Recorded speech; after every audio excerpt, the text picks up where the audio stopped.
اهلا بكم اعزائي مشاهدي قناه الملتقى العربي وبرنامج شارع النجوم. النهارده هيكون ضيف حلقتنا مخرج الروائع تامر ايوب. ابقوا معنا. إذاعة، التلفزيون، العلاقات العامة، الصحافة،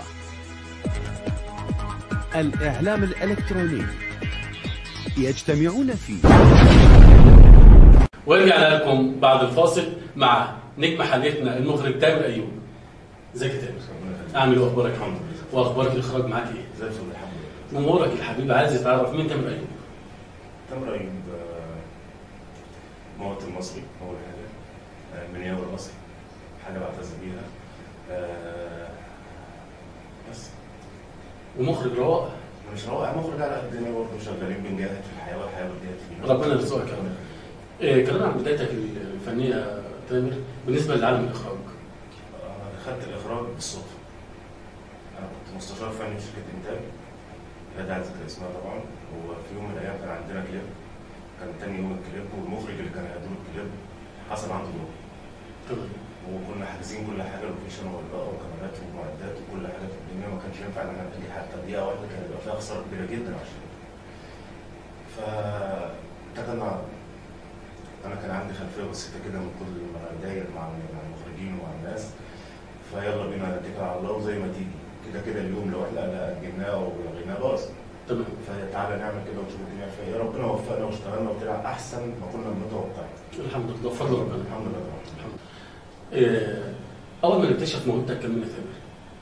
ما فيش موهبه حضرتك خالص ولا اكتشاف، انا قلت لك اللي حصل القدر هو اللي اكتشف. هو كده جت له القدر. هي كانت يعني كده كانت البدايه بتاعت البدايه، ودخلت وكنت مخرج في اليوم، وكل اصحابي اللي واقفين حواليا، الاستاذ شيكو، احمد خليل، استاذ مصطفى الجعفري، ناس كتير جدا، استاذ نينو، وقفوا معايا وادوني الصلاحيات وادوني الثقه، وهم سبب في اللي انا وقفت مخرج، ومن تاني يوم بقيت مخرج. ده كده طبعا نقدم لهم كلهم الشكر والتقدير من برنامج شارع النجوم وقناه الملتقى العربي. وعلى راسهم الاستاذ ناصر صقر طبعا. طبعا ناصر صقر حبيبنا طبعا. هو اللي ادانا الثقه. طبعا ناصر صقر انسان جميل. بالنسبه لما بدات في موضوع الاخراج اكيد قابلك مواقف صعبه. اكيد يعني ما فيش حاجه بتيجي كده. اصعب موقف في حياتي ان انا عملت كليب لمطرب محترم جدا، وعملنا كليب كويس جدا، وخدت مواعيد من القناه، واول ميعاد كان حوالي الساعه 8:05 وقاعد مشغل التلفزيون في البيت، وجه الكليب والحمد لله كليب كويس جدا، وبصيت لقيت مخرج غير اللي عاجبني. والله. كان ايه شعورك بقى يا تامر بقى ساعتها؟ لا، جنب كل اليوم كله واقف. يا راجل. والله بعينيا. عينيا يعني كده ده صدمه بقى. طبعا انا بتفرج على شغلي. ينفع تقول اسم الكليب ده ولا؟ هو الوسط كله عارفه، يعني هو انسان محترم ومطرب محترم وقناه محترمه وكل حاجه، بس هي جت كده معاه موسيقى شبه عبد الجليل. طب ما اتصلتش بعدها مثلا ما عاتبتهمش؟ ما قلتش اي حاجه ولا خدت الصدمه وسكت؟ اي حد مكاني كان هيعمل كلام كتير جدا. الكليب نزل واتشاف. تمام. خلاص هتعمل ايه؟ هتقول ايه؟ ما فيش اي حاجه تقدر تقولها. انا بقول لك قعدت 3 ايام جنب اليمين كله واقف شبه شلل. ربنا قومني تاني واشتغلت، وكان في ناس كتير جدا متدخله في الموضوع دوت، هم اللي بيجوا يكلموني. طب مش في عقد وكله بقى ملتزم؟ احنا بنشتغل شغل من غير عقود، مبتدئين. الكلام ده كان في 2012. كان لسه ما فيش حد خالص في المجال، يعني المجال كان فاضي. والمشكله ان اسم المخرج اللي اتحط على الكليب مش مخرج. مش مخرج خالص يعني كان مثلا الموضوع بقى مجاملات ولا مجامله لواحد شغال في القناه. واتقابلنا واتسامحنا ومفيش بينه وبينهم اي حاجه، وما دخلتش القناه تاني لحد اليوم، وببعت لهم شغل عادي جدا. بس بحط اسمي في الاول، بحط اسمي في الاخر، بحط اسمي في النص، حتى لو حبوا يغيروه يعني يتعاونوا شويه. مش مشكله. طبعا تحيه طبعا لاخويا وحبيبي احمد حماد، قناه شعبيه. مثلك الاعلى في الاخراج مين يا تامر؟ كان مستوى محلي؟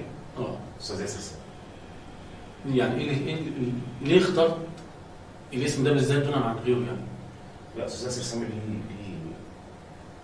يعني انا بشوفه في الكليب من غير نظر، انا بشوفه. يعني انا من غير ما تكتب تتر اقول لك ده شغل الاستاذ ياسر سامي باين ابا على الجلد المهنه. الاستاذ محمد سامي ربنا يديله الصحه، والاستاذ تامر سامي اخوه، الناس مهنه هم حابينها وبيدوها صح بدي الشغل حقه طبعا. ده على المستوى المحلي طبعا العالمي استاذ فريح. تمام ما شاء الله. بالنسبه للمخرج تامر ايوب، اول ما بدات في الاخراج ما حسيتش بالخوف، ما حسيتش بالقلق، ما حسيتش بالتوتر، لان طبعا انت بتقول كانت البدايه نفسها بدايه كده جايه ايه كده، يعني جت متداخله او جت كده اتحطيت قدام امر واقع فبدات. لا انا ما حسيتش بخوف ولا رهبه بفضل الله ربنا، ثم الناس اللي ورايا ما حسسونيش بخوف، بس حسيت بجهل فعلا. كنت واقف جاهل. انت لو واقف ورا المخرج بتحس ان انت ممكن لو نزلت مكانه زي لعيبه الكوره مثلا بيلعب وانت واقف بره تحس ان انت تنزل تكسر الدنيا. تمام. لما وقفت انا ورا الكاميرا مباشر لا حسيت بجهل كبير. حسيت الموضوع نفسه ما هو سهل. لا حسيت ان انا جاهل. لا الموضوع نفسه مش سهل، مش سهل. مش اي واحد يقول لك ايه انت حاطط كاميرا اجي اقف وراها وخلاص. لا الكلام ده مش انا خالص. انا لو قلت له مثلا اقفل الكشاف ده، طب ايه البديل؟ ما عندكش البديل، ما عندكش ان انت الرد اللي تقوله، فده جهل. لكن الخوف والرهبه الناس اللي ورايا بفضل ربنا اولا ثم ليهم طبعا ده حاشوا مني الخوف، حاشوا مني الرهبه، حاشوا مني كل حاجه. انا حسيت بجهل مع ان هو ما ظهرش للناس لان هم كانوا واقفين جنبي برضه. تمام. انا عايز دي يبقى دي، انا عايز اعمل كذا يبقى اسمه كذا، انا عايز اعمل كذا اسمه كذا. الفكر موجود لكن المصطلحات اللي مش موجوده عشان مش ممارسه. لكن الحمد لله ما حسيتش بخوف في اي حاجه. الحمد لله. بالنسبه للمخرج تامر ايوب، ما انتش ناوي نشوفك بقى في بطل كليب، بطل مسلسل، بطل فيلم؟ يعني ما فيش خطه، يعني مثلا تامر ايوب ما بيحاولش انه يخوض تجربه التمثيل في الايام الجايه ديت؟ اقول لحضرتك حاجه، في معلومه او في مقوله بتتقال ان في كاميرا بتحب حد وكاميرا ما بتحبش حد فعلا. لا بس كاميراتنا بتحبك خلي بالك قبل ما تتكلم يعني.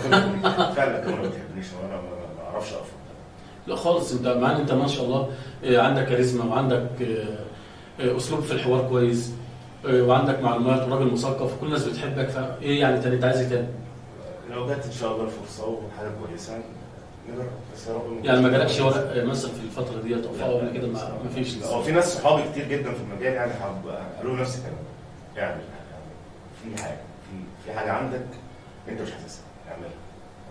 طلع الطاقه اللي جواك، ترجمها كده ان شاء الله. حتى لو مشهدين ثلاثه، حتى لو فيلم قصير هيسمع. ممكن فيلم قصير، ممكن فيلم اعمله في فيلم قصير. يبقى كده ان شاء الله قريب يبقى فيه طبعا ان شاء الله. ان شاء الله ان شاء الله. انطلاقه تامر ايوب الحقيقيه كانت امتى؟ انطلاقه الشغل. حسيت ان انا بقى خلاص ان انا تامر ايوب بقى خلاص مخرج استويت يعني. يعني كده مش مجرد يجي لي الاغنيه او الكليب دقيقتين الاقي السيناريو في دماغي خلاص انا بقيت شاطر قوي. هو من انطلاقتي من الدروب اللي حصل مع الكليب بتاع صلاح الجليل خلاص يعني حسيت ان انا ما دام ناس طمعوا في عمل انا استويت. يعني هم اللي وصلوا لي المعلومه، ما دام طمعوا. هو لو عمل وحش مش هيعملوا كده. تمام. لو عمل كويس طبعا يسرقوه، فده اتسرق. تمام. مع احترامي ليه طبعا في الغنى مش سرقه طبعا، هو اتفاق. هنزعلك من غير فلوس مقابل ان هنحط اسمي في يعني خلاص. ما مين يعني اشرف يكره لي زيوها من غير فلوس؟ مين تاني اصلا مش اخويا ولا ابن عمي؟ عادي يعني. في الموضوع ساعتها جاني الموضوع ان انا استويت. برغم التعب اللي انت حسيت بيه والكلام التعب حاجه، وان انا فكري الطمع فيه يبقى شكر. انا كده الحمد لله. ونجاح. طبعا والكليب اشتغل. تمام. ورا الكاميرات بيقول لنا دايما كان تامر بيتكلم قبل ما يخش الحلقه عن كليب محمد عنبه. ايه قصه بقى كليب محمد عنبه وعشان طيب؟ جات لك الفكره ازاي؟ وطبعا ما بنساش ان انا اقدم تحيه وتقدير لاخويا وحبيبي المطرب الجميل محمد عنبه. محمد عنبه طبعا ده اخويا الصغير. يعني انا مش عايز اقول ابني عشان ما اكبرش نفسي. هو اخويا الصغير مطرب شاطر جدا محترم جدا. الموضوع مع محمد عنبه في حاجات كده بتقول عليها ايه؟ قرفتها حلوه. تمام. القرفه جت مع الناس اللي عاملين العمل نفسهم ناس تقال جدا. تتر تقيل جدا، كلمات والحان وتوزيع واستوديو تصوير قوي قبل التصوير. ما هو اللي يخليك تعمل التصوير الاوديو لما يكون عامل كلمات دكتور فارس الكلمه دكتور محمد عنتر، بيجبر ملحن زي الاستاذ تامر كروان يلحن حاجه تقيله، استاذ حماده عصمت موزع توزيع بسم الله ما شاء الله، استاذ محمد جوده واخد تيم بسم الله ما شاء الله. فهم تعبوني ان انا اقدر ما اضيعش مجهودهم ده على الفاضي. هم اجبروك طبعا، اجبروك ان انت لازم تنجح نجاح غير عادي.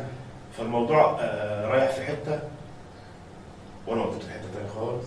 بس الفكره نفسها جديده خالص. الحمد لله. يعني انت تجيب المطرب ويخش على فتحه الكليب مطرب بيتعدم. يعني انت عارف انت برضه مش لما تيجي تحكيها قبل ما تصور لا المطرب بيوافق ولا اللي كاتب بيوافق ولا الملحن. ايه ده؟ انت كده بتقفل الموضوع خالص. بس الفضل هنا برضو لربنا اولا، ثم لمنتج العمل الاستاذ وجد السويسي صاحب شركه ابيض واسود للانتاج الفني. طبعا تحيه وتقدير طبعا لوجد السويسي حبيبي واخويا اللي احنا دايما بنتعلم منه حاجات كتير. في ظهري وقال لي اللي انت عايزه حتى لو ما اتعملش زي ما انت عايز نعمل يوم تاني عادي جدا. وهم لما شافوا العمل سكت خلاص، ما يقدرش بقى لا بس هو يعني حاجه مميزه فعليا، يعني حاجه مميزه بمعنى مميزه، لان الفكر الاخراجي اللي فيه انا اول ما شفته حتى يعني من اول حتى البرومو بتاعه ايه ده؟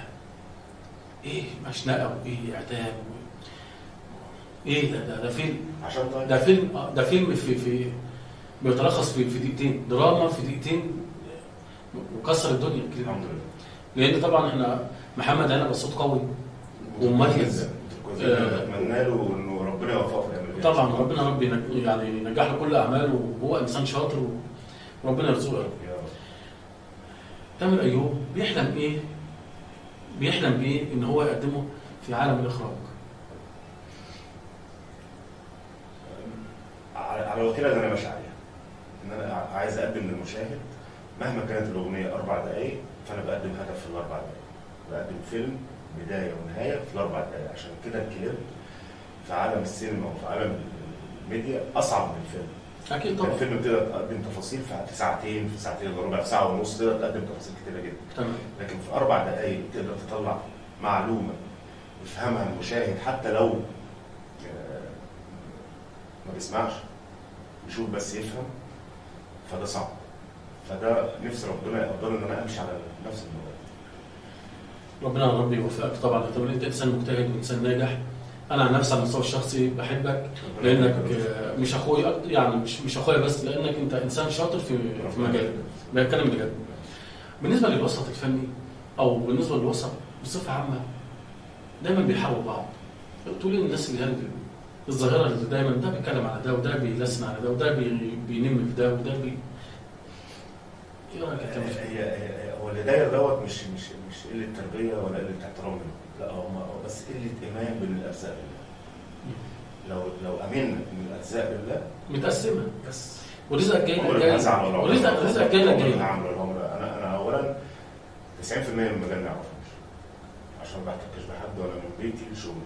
لو في شغل ما فيش شغل قاعد غير بقى ان انا اروح اخطط ده واخطط ده. هم لو امنوا، لو طبعا مؤمنين والناس احسن مني في الرياضه طبعا، لو وثقوا قوي ان الارزاق بالله، ولو انت عملت اللي ما يتعملش مش هيجي لك رزقك، ولو انت موتوك هتاخد رزقك مش هيخبطك. يعني بالنسبه للناس اللي بتحارب بعض وبتتكلم على بعض وبتنم في بعض، الارزاق مكتوبه، فمالوش لازمه كل اللي بيحاور على الثاني واللي بيتكلم عن الثاني. كل واحد رزقه مكتوب وهيجي له، ولكن لازم نسعى. بالنسبه للمخرج تامر ايوب، بتقيم الوضع الفني في مصر ازاي دلوقتي؟ هو في تحسن. احنا ما ننكرش ان احنا حصل معانا كده من 5-6 سنين انحدار بنسبه نقول 100%. تمام. فالحمد لله دلوقتي في تحسن وفي غيره من المخرجين لبعضهم، وفي غيره من المطربين لبعضهم. في الغيره حلوه، غيره ما تحسنش. غيره للنجاح. غيره عمل فبعمل ده حلو.